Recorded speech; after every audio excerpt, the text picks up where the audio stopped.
Hello and welcome to Home Capital's series on home ownership. Buying your first house can be a daunting task, and in this series, we simplify the entire process for you. In this series, we will talk about the various factors that you must be aware of before you buy a house, the process you can expect when you are buying the house, and finally, what your responsibilities are as a proud homeowner. In this episode, we will talk about the various legal aspects of home ownership. Understanding the legal aspects surrounding buying a house is the most important factor you must be aware of when considering buying a house for the first time.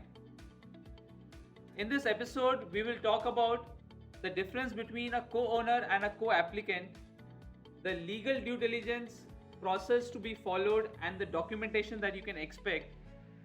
We will talk about the occupancy certificate and how important it is.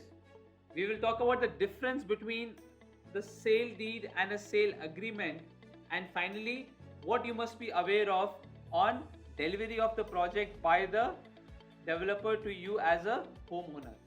Let's start with understanding the difference between a co-owner of a property and a co-applicant for the home loan for the property. A co-owner basically consists of all the owners of a particular house property. Whenever you buy a house, you can buy it as an individual owner, or you can include your other family members who can be co-owners of the property, and then it is known as joint ownership. It is not uncommon to add your spouse as a co-owner in the property, or to add your parents or add your siblings as a co-owner in a house property. Whereas a co-applicant is the person who applies for a home loan along with you as the owner of the property. To help you understand the difference between the two, a co-owner is someone who owns the property, whereas a co-applicant is someone who applies for the home loan but he may not be a co-owner in the property. To put it simply, all co-owners are co-applicants when making a home loan application, because when making a home loan application, you are mortgaging the property to your bank when you are applying for the loan. So all the co-owners of a particular property or all the joint owners of a particular property by default become co-applicants when making an application for the home loan.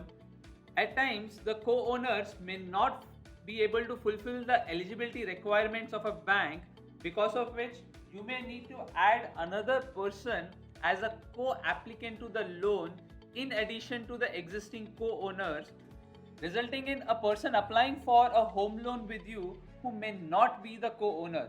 So all co-owners are co-applicants when applying for a loan, but all co-applicants do not become the co-owners. In our example, if Mr. and Mrs. Sharma are the joint owners of the property, they are also known as the co-owners of the property. When applying for the home loan, if they realize that they do not fulfill the eligibility requirements and they need another person to apply for the loan along with them, Mr. Sharma may request his father to become a co-applicant for the home loan, resulting in Mr. and Mrs. Sharma being the co-owners and Mr. and Mrs. Sharma and Mr. Sharma's father being the co-applicants when applying for the home loan. By being a co-applicant, Mr. Sharma's father does not become a co-owner in the property. He is only an applicant when making an application for the home loan purpose only. Co-ownership of properties is very common because there are a number of benefits associated with joint ownership of property. By having joint ownership in the property, it increases the total loan that can be availed from a financial institution, as the income of both the joint owners is considered when checking for eligibility of the loan that you can get against the property.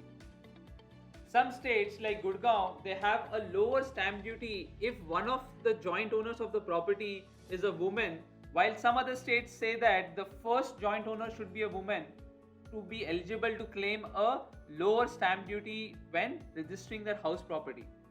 Another benefit of joint ownership is that all the joint owners of a property can individually claim tax deductions in their income tax returns. These tax deductions are not restricted to just one of the co-owners. Each and every co-owner in the property can claim a tax deduction in their income tax return. Not only can you claim a tax deduction, if you put the property on rent, the income that is earned from the property is split between the joint owners, resulting in a lower tax liability for all the joint owners. Finally, having joint owners helps you share the burden of the debt that you take when you buy your first home. While you understand the benefits of joint ownership of a property, having a co-applicant in your home loan comes with its own benefits. The biggest benefit is that having a co-applicant in addition to just the co-owners of the property would increase your eligibility to a larger loan, because the income of the co-applicant also is considered at the time of doing an evaluation of the loan that is to be given against a particular house property. Having a woman as a co-applicant can also result in a lower interest rate when some banks offer schemes offering concessional rate of interest for women applicants. The disadvantage of having a co-applicant is that in case of the death of a co-applicant, the burden of repayment falls back to the surviving applicants of a loan. And in the unfortunate event of a divorce, the terms of the divorce settlement can result in the burden of repayment falling on a single partner. In the next episode, we will talk about understanding the various aspects of a home loan.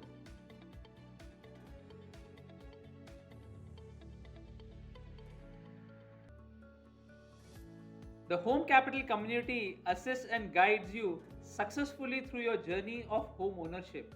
Join India's first community of home buyers and homeowners and take your next step towards home ownership.